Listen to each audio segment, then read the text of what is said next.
Start. જય ભીમ સાથીઓ. મિત્રો, ચૂંટણીઓ વખતે જીત અને હાર બંને વસ્તુ પચાવવી અઘરી વસ્તુ હોય છે.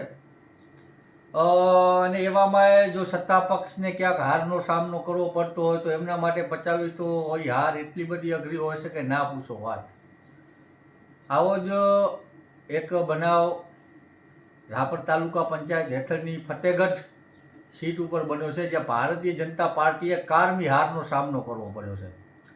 લોકોના કામ ન થાય, લોકો નારાજ હોય, લોકો પરિવર્તન ઈચ્છતા હોય તો સીટો બદલાવી કે સત્તા બદલવી સ્વાભાવિક વસ્તુ છે, પણ ભારતીય જનતા પાર્ટીના લોકોને આનો તમામે તમામ દોષારોપણ દલિત સમાજના ત્યાંના આગેવાનો ઉપર ઢોળી અને એમની વિરુદ્ધમાં ષડયંત્ર રચવાનું પ્લાનિંગ થઈ રહ્યું હોય એમ અમારા કાર્યકર્તા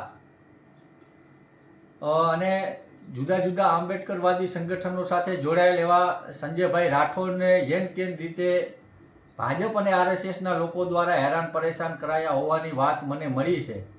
મારી સંજયભાઈથી રૂબરૂ પણ વાત થઈ છે, એમને રૂબરૂ પણ આશ્વાસન આપ્યું છે અને અહીંયા હું આ વિડીયો મારફતે જાહેર એક આશ્વાસન આપવા માગું છું ને જાહેર ચેતવણી સમજો તો ચેતવણી, રિક્વેસ્ટ સમજો તો રિક્વેસ્ટ અને ધમકી સમજો તો ધમકી એ આપવા માગું છું કે હાર જીત એ લોકતંત્રનો નિયમ છે. કોઈ જીતે તો કોઈ હારે, પણ આરએસએસની ચાપલુસી કરતા અમુક અસામાજિક તત્વો એ વાત કાન ખોલીને સાંભળી લે કે ફતેગઢની અંદરમાં દલિત સમાજના જે કાર્યકરોને હેરાન પરેશાન કરાવવાનો જે પ્રયત્ન કરવામાં આવી રહ્યો છે આપના તરફથી, હજી આનો કોઈ મોટો ઇસ્યુ નથી ઊભો થયો, પણ આવનારા સમયમાં જો કોઈ પણ એક દલિત સમાજના આગેવાન તો ઠીક, પણ જે પોતે દલિત હોય એવા એક વ્યક્તિને જો હેરાન કરવાની કોશિશ કરી છે તો એ ખાલી દલિત નથી કે ખાલી કોંગ્રેસને સપોર્ટ કર્યાવાળા નહોતા, પણ એ એક આંબેડકરવાદી સંગઠન સાથે જોડાયેલા માણસ છે ને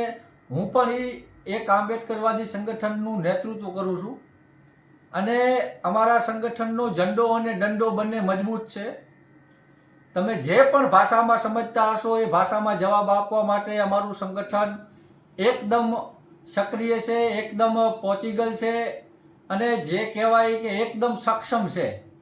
એટલે કોઈ પણ ક્યાંય પણ આખા રાપર તાલુકામાં, ખાલી ફતેગઢ નહીં પણ ક્યાંય પણ આખા રાપર તાલુકામાં જો પણ કોઈએ ચૂંટણીનો દ્વેષ રાગ રાખી અને કોઈ આ સમાજ ઉપર અવરચંડાઈ કરવાનો પ્રયત્ન કર્યો છે કે આંગળી ચીંધવાનો પ્રયત્ન કર્યો છે કે આના યુવાનને કે આ સમાજના કોઈ વ્યક્તિને દબાવવા, ડરાવવા, ધમકાવવાનો પ્રયત્ન કર્યો છે, તો જેમ મેં વાત કરી એ પ્રમાણે અમારો ઝંડો અને દંડો બંને મજબૂત છે. આ આરએસએસની ચડ્ડીઓ નીલી અમે કેટલાય વર્ષોથી કરતા આવ્યા છીએ અને આગળના સમયમાં આ આરએસએસને ભાજપથી લડવું એ અમારા માટે મોટી વાત બિલકુલ નથી.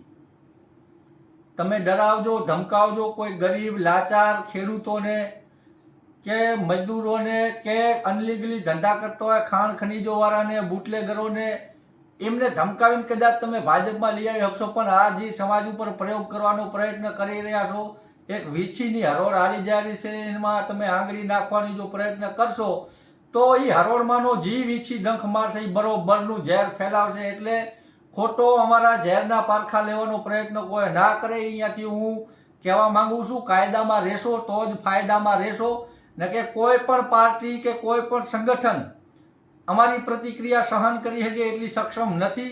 અમારી લડાઈ ડાયરેક્ટ તમારા બાપ દાદાઓથી છે, છોકરાઓ વચ્ચે ના આવતા. એટલે આ વિડીયો મારફતે હું એવા તમામ લોકોને ચેતવણી આપવા માંગુ છું કે ખોટી રીતના કોઈ પણ દલિત સમાજના કોઈ વ્યક્તિ ઉપર સડી કરી તો જે પછી ભીમસેનાની પ્રતિક્રિયા મળશે એનાથી આખો રાપર તાલુકો વાકેફ છે. અને દંડો ને ઝંડો બંને મજબૂત છે. કાયદાને માનીએ છીએ, બાબા સાહેબ આંબેડકરને માનીએ છીએ, પણ અવરચંડાઈ કરવાનો પ્રયત્ન ન કરતા ભગતસિંહને અને અશોક સમ્રાટને પણ માનવાવાળો આ સમાજ છે.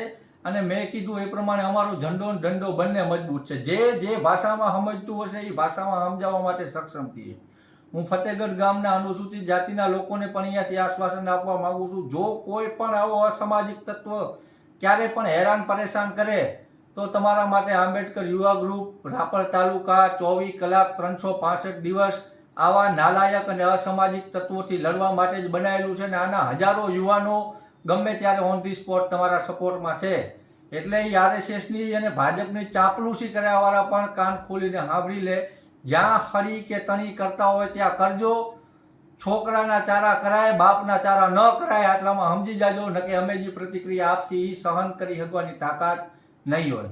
એટલે શોર્ટમાં સમજી જાજો, એમાં જ ફાયદો છે. બાકી ચૂંટણીઓ વખતે જે વિચારધારા મુજબ પક્ષ સેટ થતો હોય એનો પ્રચાર પ્રસાર કરવો, એમાં વોટ નખાવવા, એના નેતાઓને જીતાડવા, લોકતાંત્રિક બધાની અધિકાર છે. પણ ચૂંટણી પત્યા પછી કોઈ પણ પ્રકારનું વેરઝેર ના હોવું જોઈએ. આ પણ એક સારા માણસની અને એક સારા રાજનેતાઓની આ પણ એક ઓળખ છે. એટલે એક સારા માણસને સારા નેતાઓ બનો. ખોટા અસામાજિક તત્વો બનવા ગયા તો સીધી દોડ ના કરી નાખશું, એ પણ હું તમને ખાતરી આપું છું. ધન્યવાદ.